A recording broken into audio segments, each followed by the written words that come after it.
안녕하세요. 기분 좋은 맥주 한잔 비어셨습니다. 오늘은 네캔만원에 대한 이야기를 하려고 해요. 저는 식품공학과 식품관리학과를 전공을 했고 현재 맥주 유튜브를 하고 있습니다. 네캔만원에 갇혀 성장 못하는 한국 맥주, 네캔만원의 불편한 진실. 최근 기사입니다. 옛날 기사가 아니라 저는 이거 처음에 보고 놀랐어요. 네캔만원이라는 주제가 몇 년간 금단의 영역이기도 했거든요. 예전에 맥통법이라고 아시나요? 한창 수입 맥주 열풍 불었을 때 편의점 네캔만원을 제한하겠다고 기재부에서 언급했다가 엄청 물매를 맞고 그런 적 없다고 했던 사건이 있습니다. 그때 그 파장이 엄청났어서 그만큼 네캔만원이 굉장히 껄끄러운 주제이고 민감한 주제인데도 불구하고 이런 기사가 나오는 것을 보면 분명히 문제점이 있어 보이긴 합니다. 아니, 편의점만 가도 다양한 국내 수제 맥주들도 많고 크래프트 맥주 호황이네 앞으로 엄청 성장할 거라고 막 그러는데 뭔 소리예요. 아시겠지만 그럼에도 최근 업계 이곳저곳에서 편의점 네캔만원에 대한 문제점 그리고 불만들을 계속 토로하고 계십니다. 왜일까요? 오늘은 그것에 대한 이야기를 해보려고 합니다.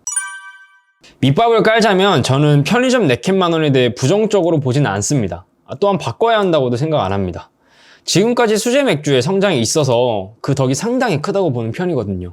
소비자들은 언제 어디서든 다양한 맥주들을 맛볼 수 있게 되었고 국산 수제 맥주가 초기에 성장할 수 있는 발판이 되기도 했고 지금까지도 가장 큰 성장 동력은 네캔만원이라는 것은 부정할 수 없는 사실입니다. 뿐만 아니라 일본 맥주 불매운동, 주세법 개정 등 국내 맥주사의 굵직하고 중요한 사건에도 직간접적으로 영향을 미쳤으니까요. 현재 편의점은 맥주 시장에서 가장 중요한 시장으로 자리매김했습니다. 19년도에는 전체 맥주 매출액이 35% 정도가 편의점 캔맥주였는데 현재는 50% 이상도 전망하고 있습니다.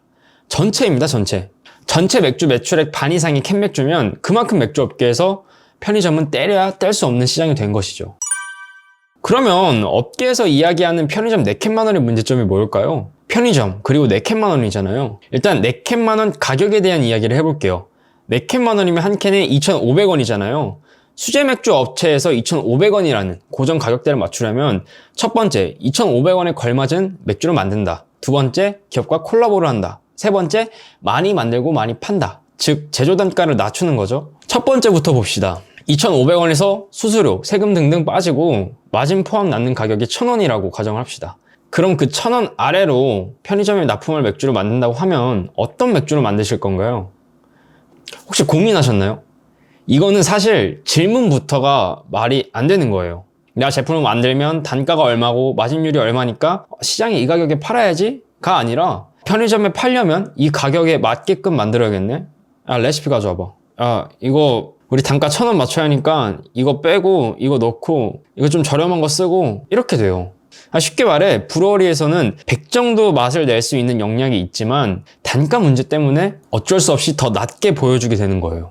두 번째, 기업과 콜라보를 하면 확실히 경제적인 부담은 덜하지만 기업의 요구가 반영되는 맥주잖아요. 그것에 맞춰서 할 수 있는 곳도 있고 없는 곳도 있고 하고 싶은 데도 있고 안 하고 싶은 데도 있으니까. 세 번째, 많이 만들고 많이 팔아서 제조 단가를 낮추는 것도 하나의 방법이죠. 가장 대표되는 업체가 수제 맥주 시장 점유율 30% 정도 차지하고 있는 제주 맥주. 실제로 제조 단가를 많이 낮췄습니다. 하지만 단 한 번도 분기에 영업이익을 낸 적이 없습니다. 여긴 매출액이라도 엄청 오르고 있지 다른 곳은 말할 것도 없고 세븐브루이처럼 곰표로 초대박이 나야 이 정도? 그러니까 이걸 종합해서 말씀드리면 브루어리 자체 제품으로 네캔만원 가격선을 맞출 곳은 거의 없고 기존 역량보다 퀄리티를 낮추던가 협업을 하던가 해야 하는 상황입니다. 굉장히 괴이한 시장이죠. 그러니까 이런 상황에서 수제 맥주 시장은 성장하고 있는 것처럼 보여도 규모 있는 브루어리와 그렇지 못한 중소규모의 브루어리와의 격차가 계속 벌어지고 있고 수제 맥주가 아님에도 불구하고 무늬만 수제 맥주인 맥주들이 시장 파이를 먹어가고 있습니다. 반대로 중소규모의 브루어리들은 시장 진출 자체가 너무 힘든 상황이에요.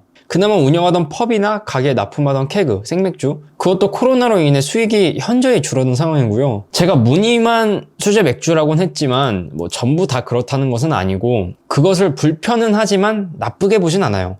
불편하다는 점은 예를 들면 롯데리아에서 수제버거를 출시를 해요. 그걸 보고 무슨 롯데리아에서 수제버거야 라고 생각하시는 분들이 있듯이 거대 주류기업 오비맥주가 백양 BYC, 캬맥주, 노르디스크 맥주에 수제 맥주 딱지를 달고 나오는 것을 저처럼 안 입고 보는 시각도 있는 겁니다. 그것들은 단순히 수제 맥주 마케팅을 이용한 맥주이지 수제 맥주가 아니니까요. 그럼에도 나쁘게 보지 않는 이유는 지금은 수제 맥주 발전에 있어서 양적 성장을 필요로 하는 시기이고 현재 주 판매 채널이 5만 개가 넘는 편의점에 그걸 실질적으로 커버할 수 있는 곳이 대기업이니까 그런 맥주들이 시장에 꼭 필요로는 하지만 그것들이 수제 맥주 시장의 메인이 되면 안 된다는 말씀을 드리고 싶고, 그리고 편의점에 대한 이야기를 해볼게요. 편의점이라는 곳은 대형마트와는 다르게 제품이 들어갈 수 있는 공간이 한정적입니다. 그 한정적인 공간에서 수입 맥주, 국산 맥주, 수제 맥주 경쟁하고 있는 거예요. 그럼 그 작은 공간에 어떤 제품이 들어가고 어떤 제품이 경쟁에서 이길까요? 원래부터 꾸준히 잘 팔리는 제품, 딱 봐도 손이 갈 것 같은 이목을 끄는 제품들이 들어가고 대중성을 갖춘 맥주가 잘 팔리겠죠. 이건 문제점이라기보다는 당연한 이야기입니다. 그러면 편의점에서 4캔에 10,000원으로 파는 것이 문제일까요? 그러면 캔당 2,500원이잖아요. 저는 2,500원, 요즘 3캔에 9,900원도 파니까 3,300원? 이게 웃긴 상황이긴 해도 그 가격선은 유지해야 한다고 봐요. 저 가격도 수입 맥주를 기준으로 한다면 다른 국가에 비해 비싼 편입니다. 만약에 4캔 10,000원을 없앤다고 해도 국산 수제 맥주 상황이 더 괜찮아질까요? 저는 절대 아니라고 봅니다. 편의점은 말 그대로 편의점이고 그저 그 역할을 충실히 하는 곳입니다. 무늬만 수제 맥주인 제품들을 나쁘게 보진 않는다고 했잖아요. 왜냐면 편의점은 원래 그런 곳이니까. 다양한 맥주들을 취급하는 바틀샵이나 매대가 넓은 대형마트가 아니잖아요. 편의점에서 수제 맥주 시장의 다양성을 충족시켜야 할 이유도 없고 그렇게도 못합니다. 게다가 중소규모의 양조장들이 편의점에 납품을 한다 해도 그 좁은 매대에서 공정한 경쟁을 하는 것도 현실적으로 힘들고요. 문제는 편의점 4캔 10,000원이 아니라 수제 맥주 판매 채널이 편의점에 너무 편중되어 있는 상황입니다. 게다가 수제 맥주들이 편의점 말고 진출할 수 있는 판로가 너무 제한적이에요. 최소한 소비자들에게 팔아보고 평가받고 하는 장이 있어야 되는데 그런 시장이 너무 작을 뿐더러 재구입을 하고 싶어도 구매할 수 있는 곳이 너무 한정적이에요. 그러니까 구매 장벽이 너무 높고 지속 가능한 소비로 이어지지 않는다는 것이에요. 식품 산업에서 이상적인 좋은 시장이란 어떤 것입니까? 그 안에서 기업들은 질적 향상을 위해 서로 경쟁하고 시장의 다양성이 충족이 되고 그러면서 소비자들은 좋은 제품을 합리적인 가격에 먹을 수 있는 것이 좋은 시장이죠. 그렇다고 이런 이상적인 시장을 지금 당장 바라는 것도 아니고 어떤 시장을 받아들일지는 소비자의 몫이지만 적어도 시작을 위한 발판이나 경쟁할 수 있는 사다리 하나쯤은 절실히 필요하다는 것입니다. 다음에는 그 발판이나 사다리에 대한 이야기를 하려고 하고 듣고 나면 그런 생각하시는 분들도 있을 것 같아요. 그러면 대한민국에서 돈도 안 되는 수제 맥주 왜 만들어요? 더 저렴하고 맛있는 수입 맥주나 수입해서 팔지. 그 이야기도 같이 다뤄보려고 합니다.